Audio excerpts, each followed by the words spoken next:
있을 수 없는 일을 만날 때, 있을 수 없는 일을 만날 때 라는 제목으로 말씀을 전하겠습니다. 여러분, 누가가 예수님의 그 복음에 대하여 모든 일을 근원, 처음부터 자세히, 정확히 미루어 살펴서 이 복음을 시작할 때 그는 세례 요한의 탄생 이야기로 먼저 시작합니다.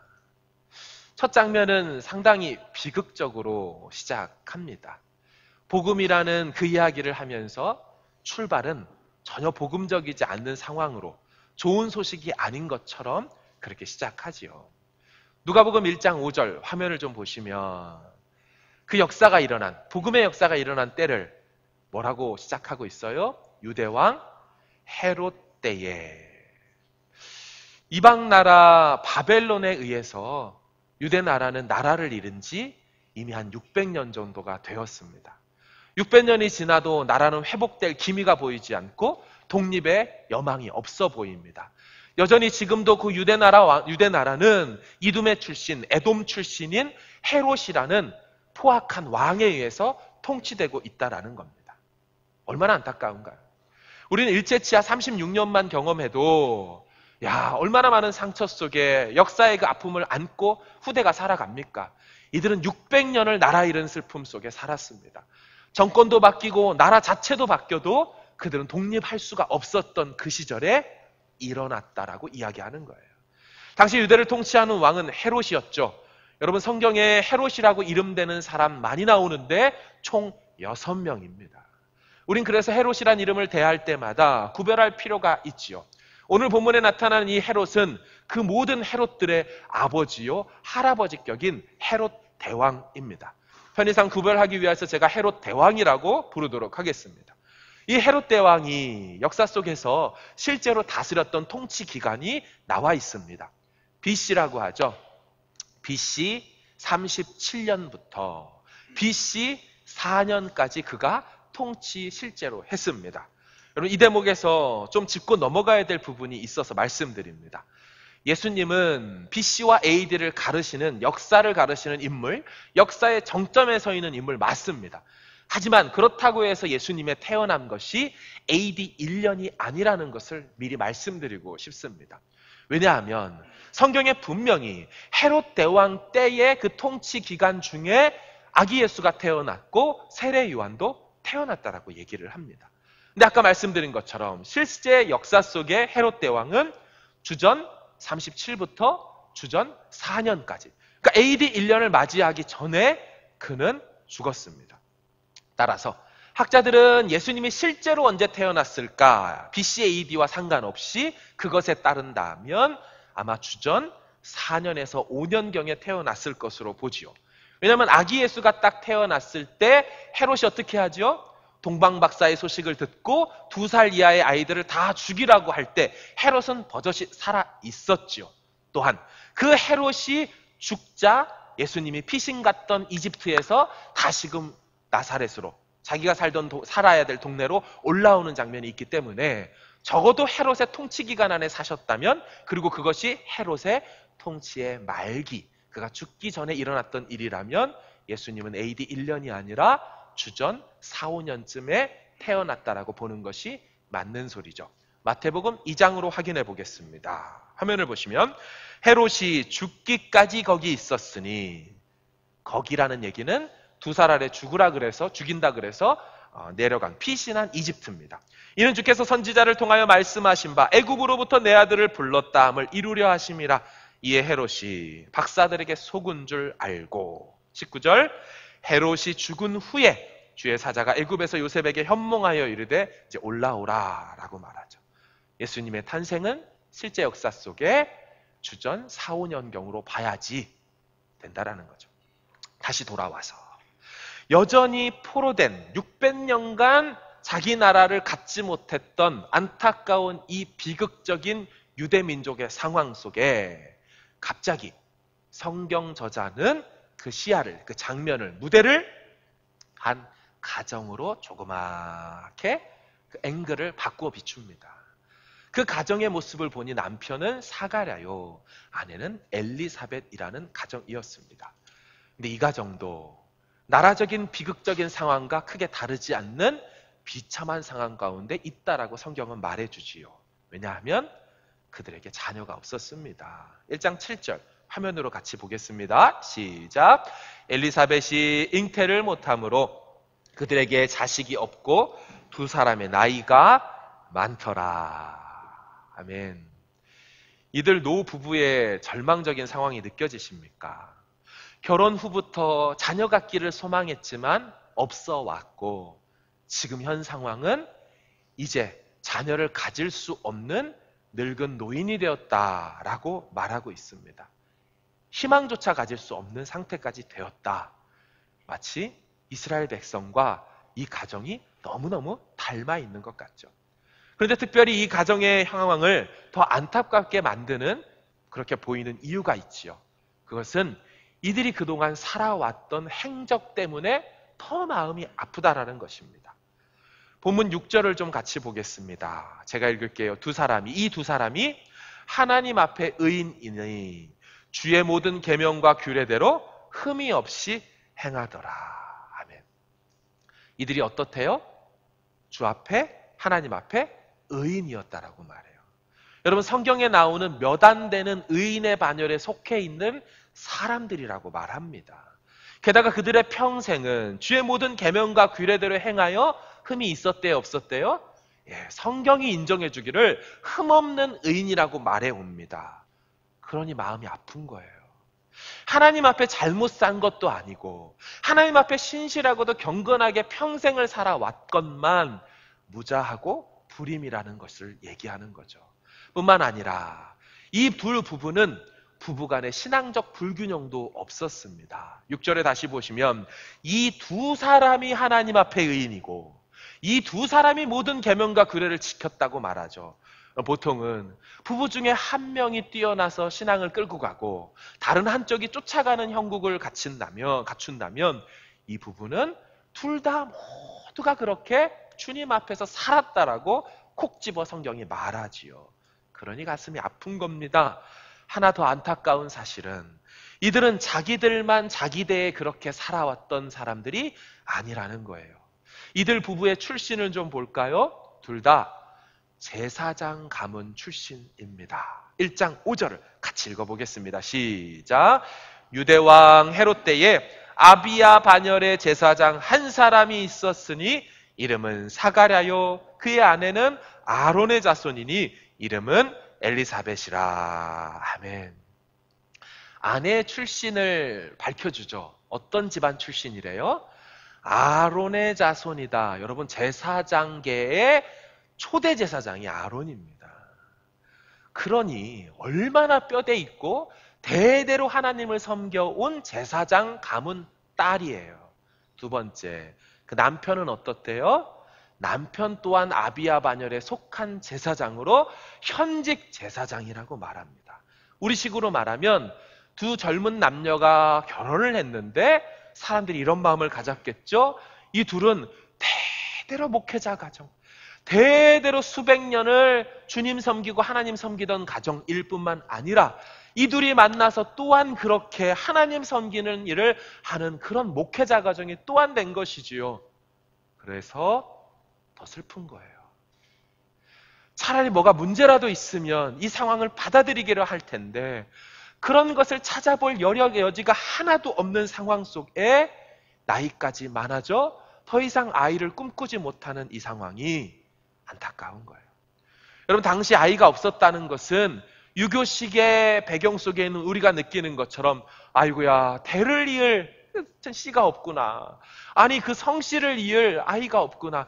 이 정도의 수준을 넘어섰죠. 왜냐하면 아이가 없으면 사람들의 눈초리가 저주받은 집안이다 라고 보기 딱 십상이었습니다. 왜냐하면 이런 말씀들 때문이에요. 레위기 20장을 좀 보여주십시오. 제가 읽겠습니다. 누구든지 그의 숙모와 동침하면 그의 숙부의 아내를 하체를 범함이니 그들은 그들의 죄를 담당하여 자식이 없이 죽으리라.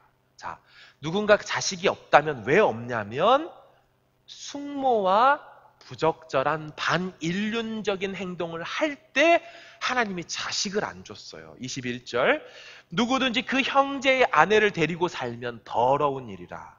그가 그 형제의 하체를 범함이니 그들에게 자식이 없으리라.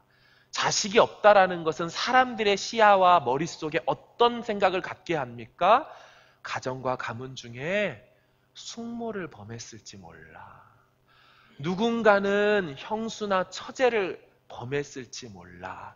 그러지 않고서야 저런 일이 있나라는 그런 배경 속에 이들이 살아오며 하나님의 일을 섬기는 제사장으로 살았다는 것. 얼마나 시선이 불편하고 얼마나 섬기면서 껄끄러웠을까요? 그러나 이 두 가문 모두 대대로 하나님을 섬겼어요. 또한 이 두 분도 다 신실하게 경건하게 살아왔어요.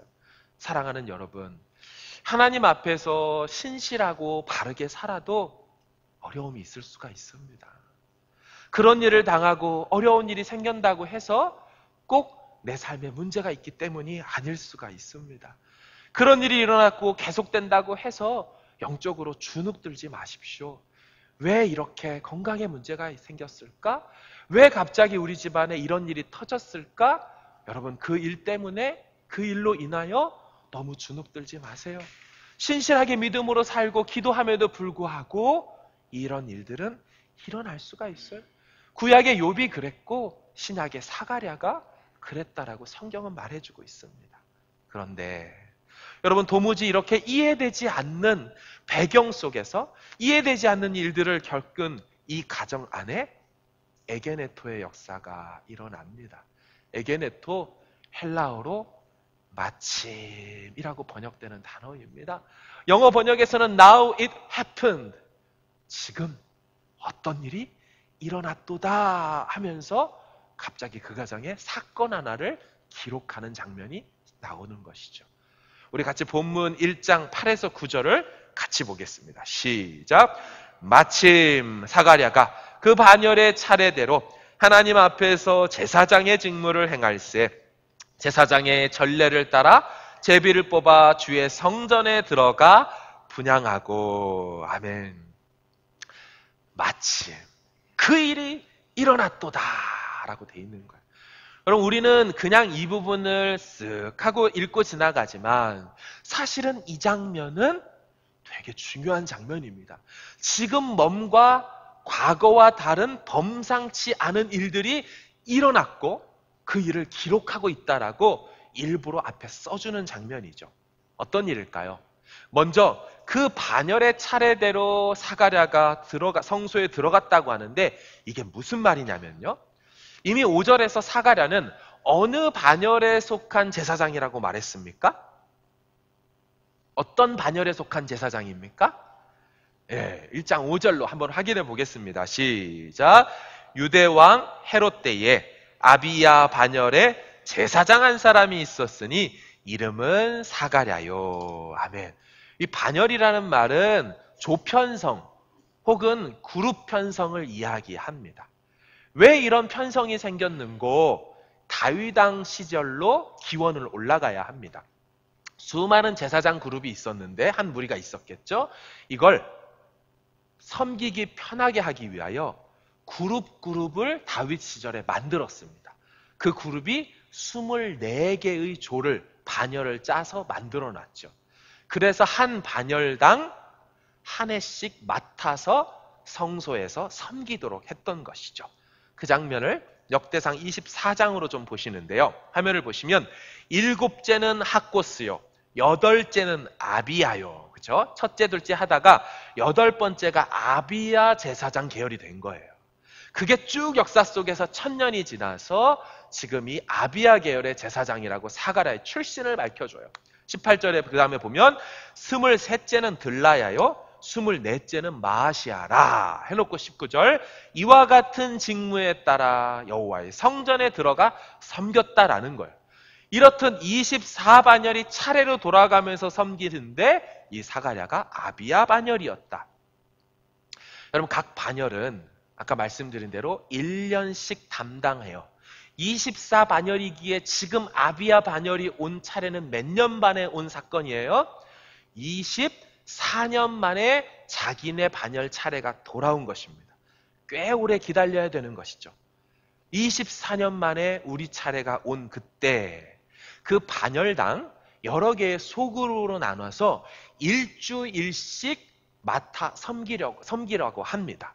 그러니까 아비야 반열의 사람들에 속해 있는 제사장들이 있는데 그들을 또 소그룹으로 나눠서 52주 중에 한 주씩 배당시켜서 그 일주일 동안 하루에 2번씩 아침과 저녁으로 제사를 집전하여 그 안에 소제를 드리고 향을 피우는 일을 이 제사장들이 들어가 했어요. 그런데 이 제사에 참여하고 그 성소 안에 들어갈 수 있는 제사장은 아비야 반열에 올해 속했다고 24년 만에 또 들어가지 하는 것이 아닙니다. 시대를 좀 거슬러 올라가면 모세 시대로부터 모세에게 주신 하나님의 말씀을 기록해 놓은 것은 율법서, 토라, 창출, 레민시 5권에 있지만 그때 모세가 하나님으로부터 들었다고 여겨지는 또 다른 모세의 말들과 그 후대의 수많은 랍비와 장로들의 말들을 모아놓은 구전 율법집이 있습니다. 그것이 대대로 내려오다가 학사 에스라에 의해서 편집이 되고 모아져서 지금 이 시대까지 전해져 오는데 지금 저도 갖고 있는 미시나라는 장로들의 유전이 있습니다. 그 장로들의 유전은 수천년의 역사, 2000년의 역사 동안 왔던 그 내용들 속에 특별히 제사법에 대해서 이렇게 해야 된다라고 말하는데 그 제사법이 어떻게 되냐면 성소 안에 들어가는 사람은 제비 뽑아 들어가되 그 제비 뽑아 들어갈 수 있는 경우는 평생에 한 번이다라고 제한시켜 놨습니다. 1장 9절을 좀 볼까요? 제사장의 전례를 따라 제비를 뽑아 주의 성전에 들어가 분향하고, 따라서 지금 제비를 뽑혔다라는 것은 24년 만에 한 번 오는 그 기회 속에 일주일을 담당하는 자기 그룹핑 속에 그 일주일 중에 하루에 이틀 중에 한 날에 제비를 뽑았는데 그게 자기에게 와서 세계 처음으로 맞이하는 기회로 들어가는 장면이에요. 사가랴의 나이가 아까 어떻다라고 말했습니까? 나이가 많다라고 말했어요. 24년 만에 자기 반열 차례에 돌아오니까 들어가는 것이 쉽지 않은 기회이지만 그럼에도 불구하고 제비를 뽑아도 너무너무 늦게 뽑혔다라는 것입니다. 다른 자기보다 나이 어린 사람들이 다 뽑혀 들어갈 때 자기는 뽑혀지지 않았던 상태에서 늙음하게 뽑았던 제비가 자기가 뽑혀져 처음으로 들어가니까 이 장면이 그렇게 기록된 거예요. 그러니까 마침 이때는 어떤 때입니까? 사가랴 개인의 인생으로 본다면 정말 단 한 번 있을 수 없는 기가 막힌 날로 자기 차례가 평생에 한 번 돌아온 그날 어떤 일이 일어났습니까? 천사가 왔고요. 천사가 했던 말은 아들이 있을 거라고 말해주는 그 마침의 에게노토의 역사가 일어난 날이라는 것입니다. 사랑하는 여러분, 저는 여기서 말하는 이 마침, 바로 그날의 역사가 오늘을 사는 우리에게도 주님이 선물처럼 주실 줄로 믿습니다. 우리의 상황 가운데 이해되지 않는 일이 평생에 계속되며 왜 뽑아도 뽑히지 않고 차례가 오지도 않고 내 삶에 문제가 없다고 여겨짐에도 불구하고 불임이며 사람들의 시선을 한 몸으로 받으며 힘들게 둘만이 의지하며 사는 그때 하나님은 마침의 때로 그 인생 가운데 찾아오시더라는 것, 이게 바로 복음이 갖고 있는 의외성입니다. 복음이 갖고 있는 불현듯 호련히 서든니 갑자기 찾아오시는 마침 그때의 역사로 우리 인생 가운데 찾아오신다라는 것, 그걸 바로 사가랴의 가정의 마침이라는 단어로 보여주고 있는 거죠. 사랑하는 여러분, 사가랴에게 나타난 이 천사의 이름, 성경은 뭐라고 말하던입니까? 기억나십니까? 어떤 천사가 왔어요? 우리 1장 19절 확인해 보겠습니다. 시작. 천사가 대답하여 이르되 나는 하나님 앞에 서 있는 가브리엘이라. 이 좋은 소식을 전하여 내게 말하라고 보내심을 받았노라. 아멘. 여러분, 천사의 이름 많이 들어보셨죠? 가브리엘. 어디서 들어보셨습니까? 외국 사람들 이름 중에 가브리엘이 있어요. 천사는 아니지만. 가브리엘 어디서 들어봤어요? 성경 속에 구약에 보면 다니엘서에서 처음 등장합니다. 다니엘서 9장 21절을 화면으로 읽겠습니다. 시작. 곧 내가 기도할 때에 이전에 환상 중에 본 그 사람 가브리엘이 빨리 날아서 저녁 제사를 드릴 때쯤에 내게 이르더니. 아멘. 가브리엘이 언제 나타났다고요? 다니엘 시대에 나타났다면 지금 이 사가랴 시대에 다시 나타난 건 얼마 만에 다시 나타난 겁니까? 600년 만인 거 아십니까? 정리하면 수십 년간 제사장으로 살면서 한 번도 뽑히지 않았던 그 제비가 뽑힌 날, 그래서 그 한 번도 들어가 보지 못했던 그 성소의 분향단에 들어간 그날 600년 만에 나타난, 과거의 구약에서 봤던 그 가브리엘이 다니엘을 만날 때 하나님의 응답을 갖고 오셨던 그 천사가 지금 내가 서 있는 이 분향단 앞에서 홀로 있을 때, 예배할 때 천사가 나타나 아들을 주겠다고 말씀하는 이 장면, 마침 대박 사건이 일어난 거죠. 여러분, 이보다 더 멋지게 응답할 수 있나요? 이보다 더 정말 화려하게, 정말 제사장답게 멋지게 응답될 수 있나요? 그런데 문제는 사가랴가 누가 봐도 기가 막힌 멋진 상황 속에 믿지 못하고 있다는 것이죠. 18절에 그 증거가 있지요? 같이 읽어보겠습니다. 시작. 사가랴가 천사에게 이르되 내가 이것을 어떻게 알리요? 내가 늙고 아내도 나이가 많으니이다. 아멘. 여러분, 지금 사가랴의 상태가 보이십니까? 사가랴는 자기 문제밖에 보질 못하고 있어요.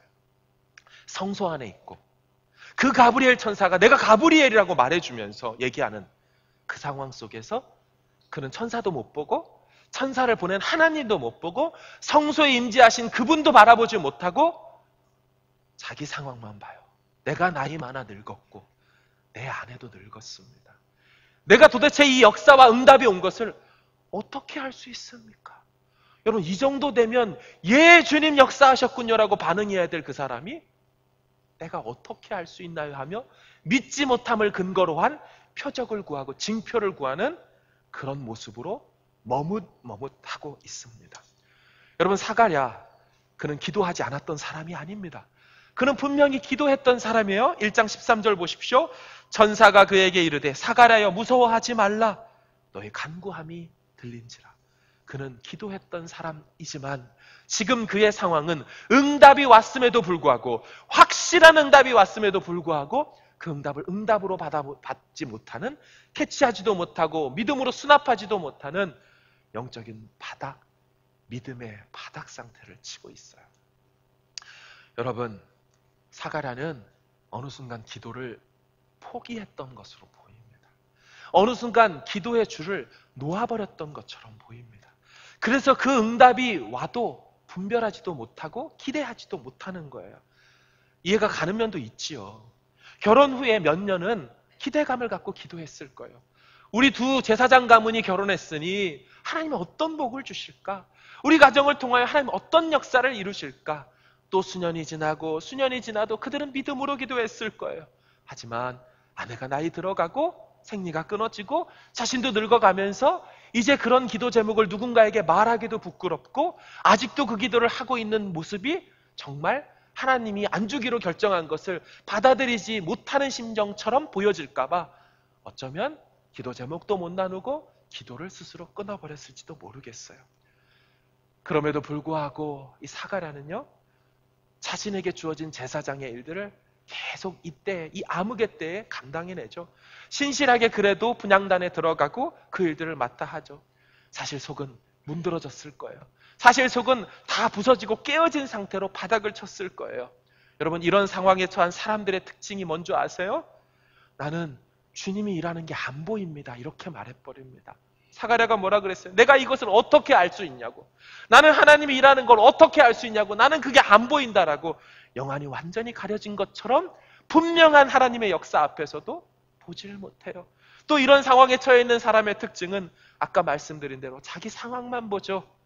하나님은 안 보이고 아내와 자기밖에 안 보여요. 그런데 사랑하는 여러분, 오늘 본문은 매우 역설적으로 기록되어 있는 걸 아십니까? 너무너무 아이러니하게 기록되어 있습니다. 왜냐하면 이 일을 겪고 있는 그 사람의 이름이 사가랴이기 때문입니다. 사가랴, 이름의 뜻이 무엇인 줄 아십니까? 여호와가 기억하신다. 여호와는 기억하신다. 여호와는 이 문맥 속에서 뭐를 기억하시는 걸까요? 질문입니다. 오늘 이 사가랴와 엘리사벳의 사건, 어디서 많이 본 적 없습니까? 믿음 좋은 두 사람이 만나 결혼해서 하나님께 아이를 달라 기다렸지만 나이가 다 돼 늙을 때까지 아이가 없다가 하나님이 천사를 보내서 그 기도에 응답해서 아이를 주는 이 사건이 역사 속에, 성경 속에 처음이답니까? 아니죠. 우리가 기억나는 그 사람 누구예요? 아브라함과 사라. 우리가 아는 그 사람 누구예요? 엘가나와 한나, 사무엘을 주신 사건이 있죠. 또 하나의 또 사건은 삼손의 아버지인 마노아. 그가 아이가 없을 때 하나님께 구하여 아들 삼손을 낳게 되지요.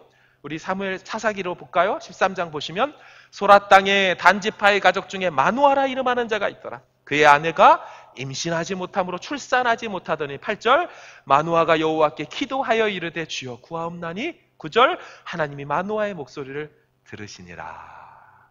삼손의 가정이, 아브라함과 사라의 가정이, 한나와 엘가나의 가정이 다 똑같은 일들을 이루었다는 것을 제사장 출신, 구약을 빠싹하게 알고 있는 그 사람이 이걸 기억 못하고 있는 장면이에요.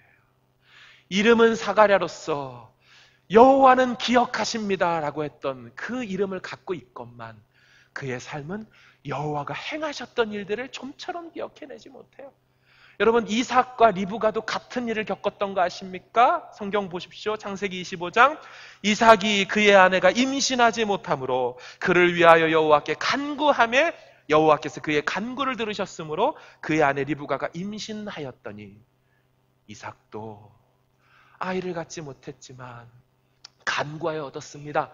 참고로 이삭은 40살에 결혼했고 아이를 낳게 된 때는 60살에 아이를 낳습니다. 몇 년을 기도한 사람이에요?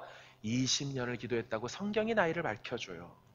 또한 야곱과 라헬도, 야곱의 다른 아내들은 아이를 잘 낳지만 라헬은 아이를 좀처럼 낳지 못하다가 한 아이를 주신 것이 첫 번째 아이가 요셉 아니덥니까? 사가랴는 이름은 여호와가 기억하신다지만 여호와가 행하셨던 일을 기억하지 못하는 영안이 닫혀있고 귀가 닫혀있는 안타까운 상황에 처해 있었습니다. 하지만 하나님은 그 사가랴의 이름 그대로 그의 인생 가운데 행하셨지요. 내가 너를 기억한다. 내가 너의 간구를 기억한다. 하나님 그렇게 그 이름처럼 그 인생 가운데 찾아오셨죠. 사가랴는 이렇게 생각했을 겁니다. 내 삶은 참 복도 치질이도 없지. 우리 가정은 어쩜 그렇게 은혜가 거두어진 가정일까? 왜 우리 가정에는 은혜가 오지 않을까? 계속되는 이 불임의 고통 바라보며 뽑아도 뽑히지 않는 자기 차례가 오지 않는 것을 바라보며 참 나는 불운한 아비야 계열의 제사장이구나. 나에게는 죽을 때까지 기회가 안 오는구나. 어쩌면 참 은혜 없는 인생이라고 생각했을 거예요. 그런데 그런 가정에 하나님이 아들을 주시되 그 아들의 이름을 지어서 주시는 그 이름이 무엇이었답니까? 요한. 누가복음 1장 13절 확인해 볼게요. 시작. 내 아내 엘리사벳이 너에게 아들을 낳아주리니 그 이름을 아멘. 요한이란 이름의 뜻이 여호와는 은혜로우시다. 어떤 의미로 주셨을까요? 은혜가 거두어진 상태처럼 평생을 살아오고 하나님의 남들 다 베풀어 주신 그 은혜가 내게만 있지 않다라고 생각한 그 불임 가정에 아들을 주시되 여호와는 은혜의 하나님이라고 말씀해 주시면서 아들 이름을 그렇게 지으라고 하는 것이 그 이름을 장명받았던 그 가정에게 어떤 위로가 되었을까요?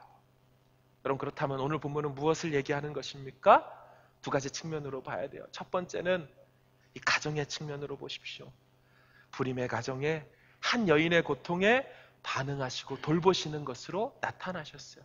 누가복음 1장 25절 화면으로 보세요. 아내 엘리사벳이 그 아들을 낳은 다음에 이렇게 말해요. 주께서 나를 돌보시던 날에 사람들 앞에서 내 부끄러움을 없게 하시려고 이렇게 행하셨습니다. 엘리사벳이 찬송을 하죠. 주님 나를 돌보셨다고. 예, 오늘 이 사건은 그 이름처럼 주님이 기억하시고 아들 이름처럼 은혜 베푸시고 돌보셨던 그 사건이면서 동시에 두 번째 관점, 나라와 공동체적으로 보면 어떤 일이 일어납니까? 나라 망하고 속국된 지 600년이 지난 그 땅에 진정한 왕이신 메시아를 보낼 것인데 그 오실 메시아를 준비하는 광야에 외치는 자의 소리로 이 세례 요한을 낫게 하시는 장면, 하나님이 자기 백성을 돌보시는 장면인 거예요. 또한 나아가 여러분 말라기 선지자 이후로 몇 년 동안 지금 하나님의 음성이 안 들렸습니까?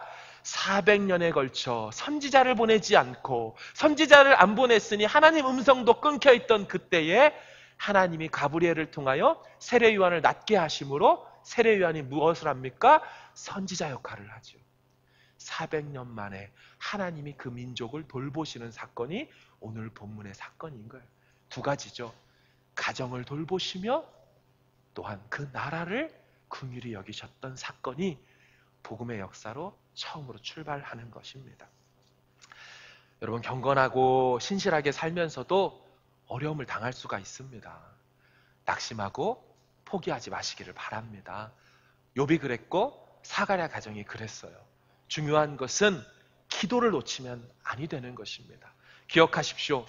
현상은 무응답이었지만 나중에 가브리엘 천사가 와서 뭐라고 얘기하는 줄 아십니까?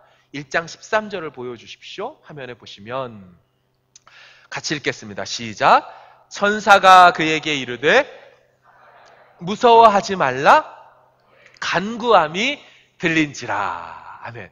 여러분 너의 간구함이 들렸다라는 것을 여러분 ESV하고 NIV 영어 성경을 보여주시면 어떻게 번역되냐면 이게 수동, 완성형 수동으로 번역시켜 놨습니다.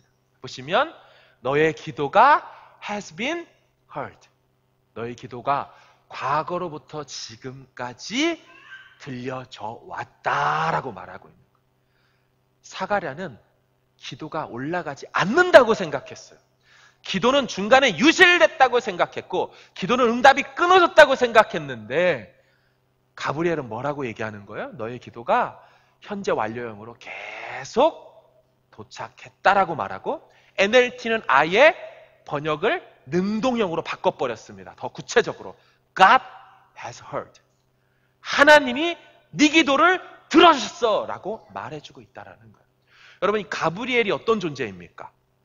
가브리엘은 적어도 우리가 아는 성경 역사 속에 다니엘 시대부터 지금 나타난 예수님 세례 요한 시대까지 딱 두 번밖에 안 나오거든요. 요 시대는 분명히 존재했었어요. 그죠? 그러면 그는 어디에서 섬겼던 사람입니까? 가브리엘은 하나님 앞에 모셔섰던 사람이에요. 그러니까 하나님이 결재권자로 책상에 앉아있다라고 생각한다면 가브리엘은 그 앞에 비서처럼 있으면서 하나님의 심부름을 하고 여러 일들을 처리했던 존재인데 지금 어떻게 된 겁니까? 저 땅에서 한 불임의 가정으로 고통하며 신음하는 이 사가랴와 엘리사벳의 그 기도가 자기들은 못 느꼈지만 가브리엘은 뭘 본 겁니까?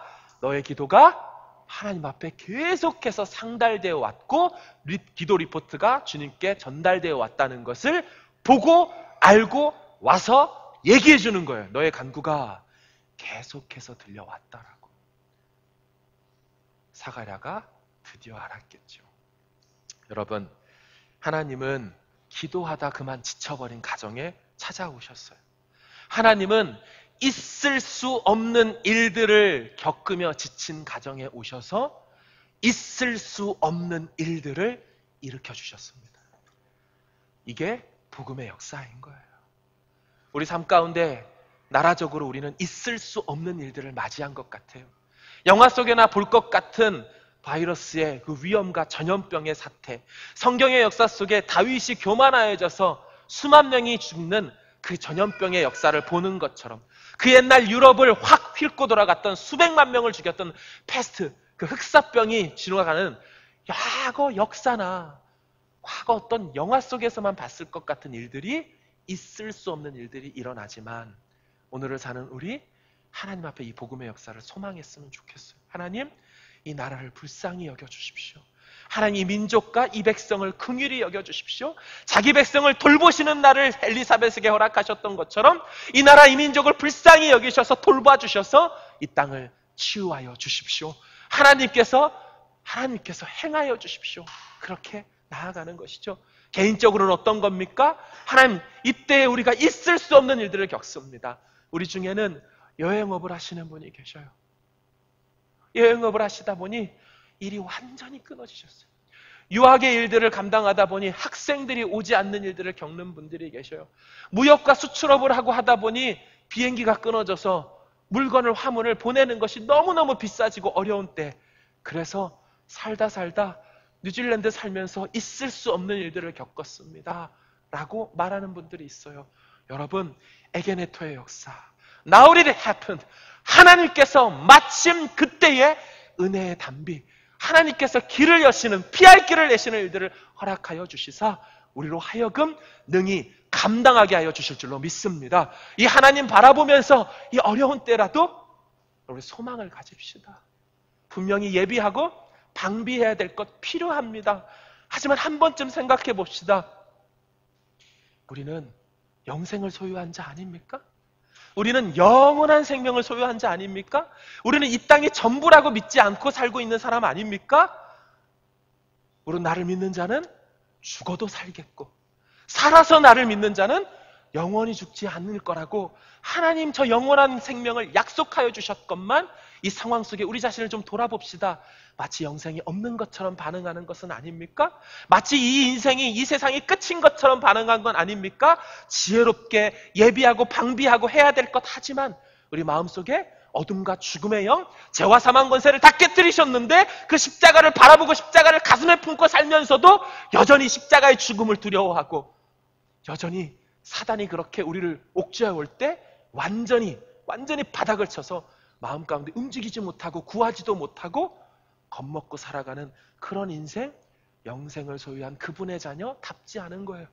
우리 하나님 앞에 예수 십자가의 능력을 바라보면서 그분의 치유와 그분의 내시는 모든 상황 속에 우리를 건지시고 보존, 협력, 통치하셔서 그 나라에 들어가게 하시는 이 구원의 성화의 비밀, 하나님의 그 섭리의 비밀 온전히 믿으며 나아가는 이번 한 주간 되길 주의 이름으로 축원합니다. 아멘.